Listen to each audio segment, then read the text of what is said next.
Hi, this is Bobby Grubb with Grubb Mud Concrete Services. Today we're working out in Avon, Indiana, where we're doing a garage floor that's a monolithic slab. That means the footer is being poured with the slab. You can see here we got rebar tied into the footer and the slab. We got uh, four horizontal pieces tied with the square frame, bent rebar, and we have number 4 rebar all through the whole thing, 20 inches on center, and sitting on chairs, not on bricks or anything like that. You want to have it up. You don't want to have to reach down and pull it. So this is right there at the perfect height for it towards the bottom. Those chairs basically are made so the concrete goes around there and everything locks in, and they don't move a millimeter as you pour it. So like I said, pumps, we don't really pump anything unless we have to. We're basically getting it 50 feet away. This is nothing. We've done way farther than this. Just the way you have to set up. We used to do basements with actually 2 chutes. Anymore, they don't let you to hook the chain onto the chute, so we built that wooden thing to get it to go. So it's about a 6.5, maybe a 7 slump right here. It's a little bit of drag. It takes about 5 minutes really. And you just let it fill up, and you kind of work as a team and drag it over there. Here, me and my dad switched positions so I could actually have another person dragging as me.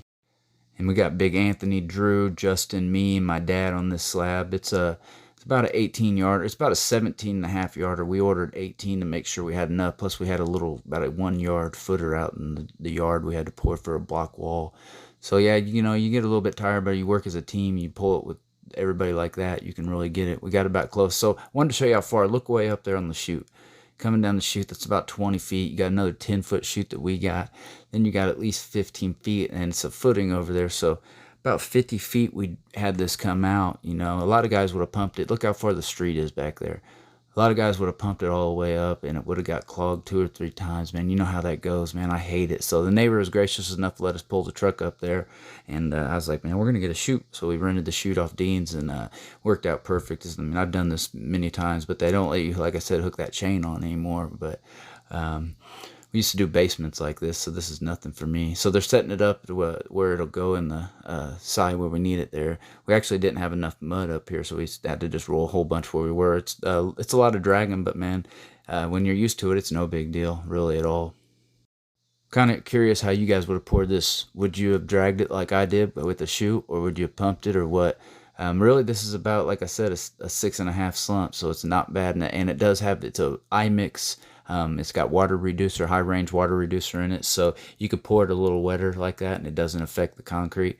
And it's not the rebar is not sitting on the bottom; it's actually there at the perfect height. It's got the vapor barrier with the seams taped. Here I am. I'm floating on the outside with my Darby. I always like a big, long, wide float. You'll see why here in a minute. They're filling up that other side. The customer's vibrating it with the vibrator, so there's no air bubbles on the form.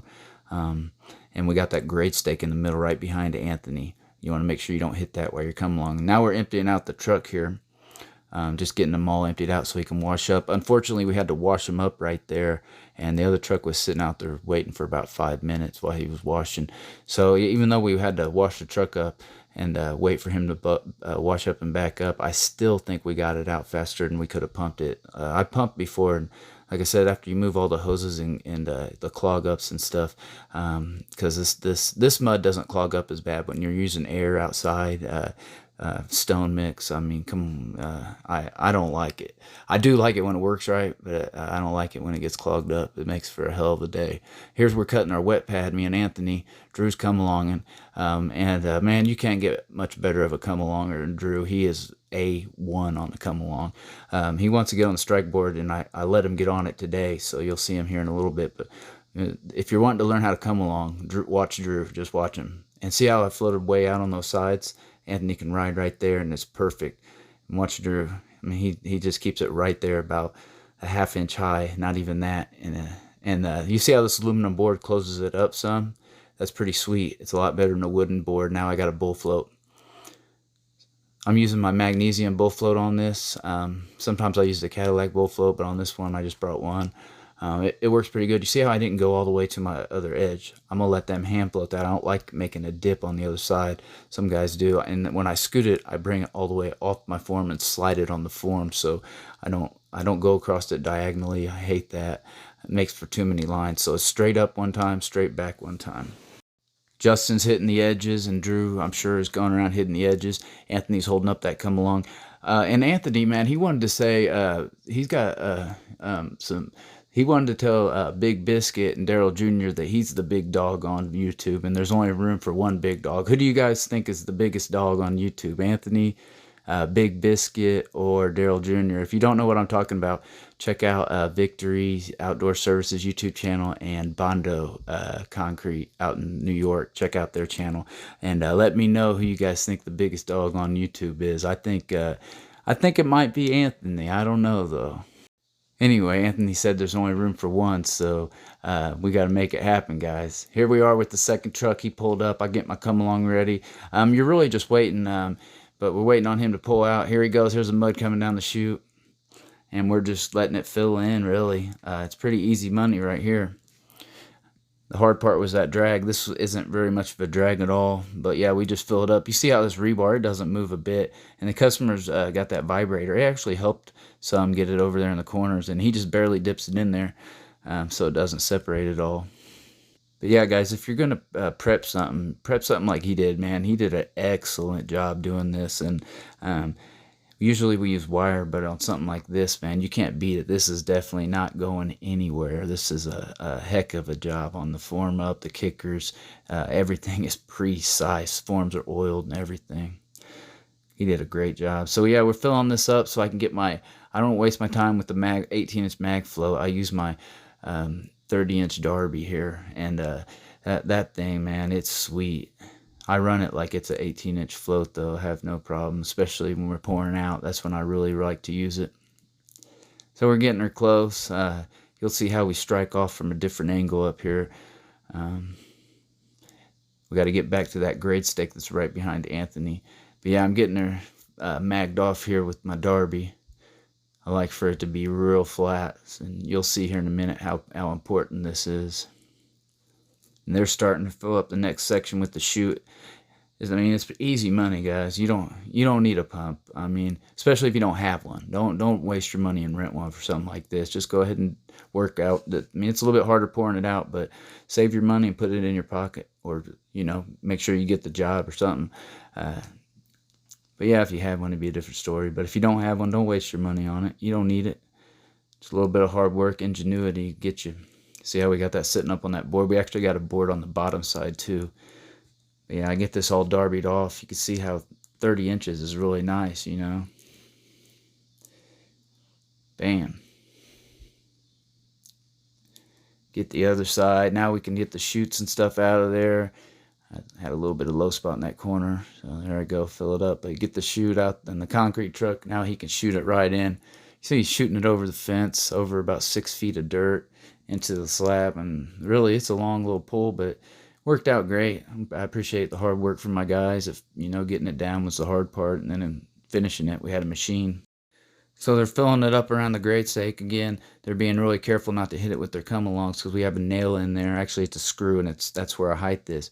So I already floated my edges. We know that's on height. Now I'll get a big, wide float around here on this pin, and you'll see how we do it. We don't waste no time with no little bitty skinny grades and having a chance of getting off grade. And it also lets your come-along guys know exactly where grade is so they can get it right on point for you. So that's what the important part is. Nice wide grade. Move around, get the other side. You might not be able to use a big float like this when you're starting out, though. I'd go ahead and just use a regular mag because you're going to get it off. It's not going to be on the right height. But if you got some experience, you should be using one of these when you're pouring out, I think. Then you pull out your pen. Get a little mud, put it in there, draw a smiley face or an X, whatever you feel like. I usually do one or the other. Sometimes when I'm feeling good, I'll put a smiley face. My guys all start laughing. They're like, oh, so that's how you feel today. I actually did that on the first wet grade. We get it over there. So now Anthony comes up. It's time to cut a runner here. Some people call them wet pads. We call them runners. I look on the outside of my board. See, I'm looking out there. I need to draw a line. Once I draw that line on the outside of the board, you can see that's called a bead. You need to run that bead while you're screeding. Then I hand it over to my dad. Anthony jumps out, walks around, gets ready for the turn and burn. We're just getting the runner here. Nice and wide, at least 3 foot wide, guys. Make them wide so you can see it and you don't lose it. But with a good come along guy like Drew, let's check this out. He's got it, man. Look, 1/2 inch high. Watch how good of a come along guy he is. I really don't want him to run a strike off board because he's so good at come along. And I mean, look at this. Perfect. We used to come along a long time ago when me and Drew were green. We learned how real quick for a company out of Danville. But a lot of us that went to the same high school do concrete for some reason. And we actually went out to a job today. One of the buddies we went to high school with from Danville that does job that was on a concrete job. He was pouring a driveway. Here it is. Look on the outside of my board, guys. You'll see me draw a line in the concrete right there. That's called a bead. If you're not beading, you're not screeding. You might as well not be screeding because you ain't down. Yeah, you got to kick some mud in, but no hurry. Sometimes you could stand up a little bit to kick your mud in, but really you should. If you're trying to fly, you just keep it real low. But I ain't really worried about it, so I'll stand up sometimes. Justin, if he sees me kicking a lot of mud like that, he should put a little bit more mud behind my feet. But there it is. I drew that line all the way down there. That way I know I'm down. Then what we do is we get back to a certain point, and then we turn and burn one more time. Easy money. There it is on the back of my dad's shirt. Hendricks County, 317-507-5312. If you're in the Hendricks County area and need a quote, just give me a shout out and we'll come out and give you an estimate. Here we are getting down here. You can see I got the line drawn. You can barely see it, but it's because of the way the camera's angled. Here you see this, you don't have to worry about picking up your rebar or it going back down. It's right where it needs to be, sitting on those chairs. We'll have to get some more mud in here. You see Drew's having to turn around and push a lot up. Now that's when you need to just go ahead and pull the truck in and get some more mud in. There we go. You can see the bead I drew on the outside of my screed here. There it is. Here we're filling this up. Anthony derbied that real quick. Now Drew wanted to shot on the strike off board. See here he's going. See he's actually running out, going a little bit longer poles than me, and he's in front of me. He needs to be behind me just a little bit, but he did a good job. It closed up fine, and then most importantly, it was right on height where it needed to be. And what I do is I'll get it back to a certain point, and then I'll let Anthony and Drew finish it out. They come back just a little bit farther, and then Anthony jumps on the idiot stick, the thing we call the idiot stick, and he finishes it out. They actually pulled it back a little bit. Now Anthony does, it's like a big, huge come along, but it's kind of how we usually come off. Some guys use a short board, but we can use this too. No big deal. Anthony used to work with a guy that used this on a lot of stuff, so I know he's going to get it right on point. I go ahead and start bowl floating. Like I said, the aluminum board closes it up a little bit, but I like how those guys in New Zealand and Australia do it. They close it up as they screed it. That's pretty slick. One more pull, Ant. There, he got it. Yeah, I think Anthony might be the biggest guy doing concrete on YouTube. What do you guys think? I don't know. Darrell Jr.'s got some mass to him. He does a good job, man, for victory. I like him a lot. If you guys haven't checked him out, man, he's a pretty cool guy. And Big Bisket, he's a heck of a finisher, man. He caught on quick. I got to give him a shout out. So you get this closed up and back, and you slide it. Don't do this diagonal. What I do right here, because somebody was walking, they were kind of in my way. So don't slide it like that over. There's somebody was kind of, I didn't want to slide it that way, but pick your bull float up or slide it on the back side of the form and go up and back, because you don't want a diagonal line going across it like that. So I just did that on one spot. It wasn't a big deal, and I go back over it. But yeah, you don't want to do that over the whole slab. You'll cross it out here in a minute after it hardens up just a tad bit. It starts curing. I still need to go over it the other way. What they're getting ready to do is put an edge on it. They're floating the edges, then they'll go through and put an edge on it. The customer didn't want it flaking off, so he said run an edger on it. So I gave him 6-inch edgers, and they ran that down a couple times. See, I crossed it out. You can see lines going both ways with the bull float. They'll float that out, and then like Anthony here's running the edge. Drew will start edging on the other side, and everything's done with the float at this time. Nothing with the slick trowel yet. The customer actually wants a weather lip put in too, which was like 3-inch weather lip, and I had to cut it out. On one of Mike Day has a video that says every concrete finisher should know this trick, so I guess I'm a concrete finisher since I knew the trick. Here it is right here. So you cut a joint, then you dig out right here, then you scrape back. You just don't mess up anything up top. Then you have to float it and get it to the right height so it has fall. And then the customer wanted it done exactly this width, by the way. So this is exactly what I did for him. If you guys aren't wondering why it's a little wider, but you just need to make sure it doesn't hold water. I actually had an edger that fit perfectly in there. So what I did was I floated it and then I ran that edger down it and it was just perfect. Obviously you float the line out on the top and you float out. You always reach out as far as you can when you're doing this stuff. Don't just float with sideways. Reach out, and then on your last pass it should be sideways. There it is though. That's not done, but that's part way. I still have to edge it. So I've ran the machine on it one time up here in the sun. It was kind of popping up here where it was in the sun. Drew's hitting the edges. You can see how he reaches out right there. You always want to reach out. I've hit it a little bit here on the second pass. Just loosening it up. It was getting kind of crispy. Haven't hit the other stuff in the shade yet. There, Drew's reaching out. You'll see on his last pass, sideways like that. You don't want to push it the other way on your last pass because you'll make a hole on the edge. Here I am firing it back up. When you stop a trowel machine, you should have a little bit of water with you. Squirt that water right down where you stop because the blades will stick when you go to start it back up and you'll rip a hole in the concrete. So when you stop a trowel machine, hold or spray a little water down right before you stop it. But yeah, so what I'm doing is loosening up the stuff in the sun. It's actually popping up there. So my blades are tilted a little bit more up there in the sun. Drew's hitting that, but what I do is I flatten my blades back out right here and I slow it down, the RPMs. But what I'm doing here is I'm just basically going in a big square, littler squares, because I'm finishing going up to the left. I'm finishing going to my left like that. So I end up in the first pass basically boxing myself in. So what I do is I do that. I do that sometimes. I don't usually finish like that, but every floor will finish different. It's weird. I like to go diagonally across it both ways and hit it a bunch of times. I don't ever let it just sit there. I always have a bottle of water with me with some holes in the top to squirt it with. That there's black. That's done right there. So yeah, so here I am doing the diagonal finish across it. You can keep a pattern, but you don't have to as long as it's slick. But a pattern will make it shine a little bit and impress the customer. So that's what I did on this one. I kept a little bit of a pattern. But it was kind of hard with the shade. But here you can see it shining here in a minute.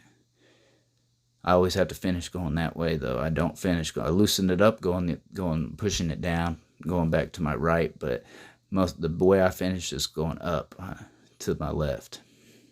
Right there, going that way. And then what I'll do is I'll come back and I'll push down on it and it'll go the other way and it loosens it up, but I'm back farther. And then I come back and finish that part. And then I'll push down, loosen it up and farther back, and vice versa. When it gets harder, like I said, you tilt your blades a little bit more, turn up your RPMs, spray a little, maybe you have to spray a little water on it and give it a little torque with your hips. But I like a 3-foot machine. I don't like they're shining real good. I don't like a 4-foot machine.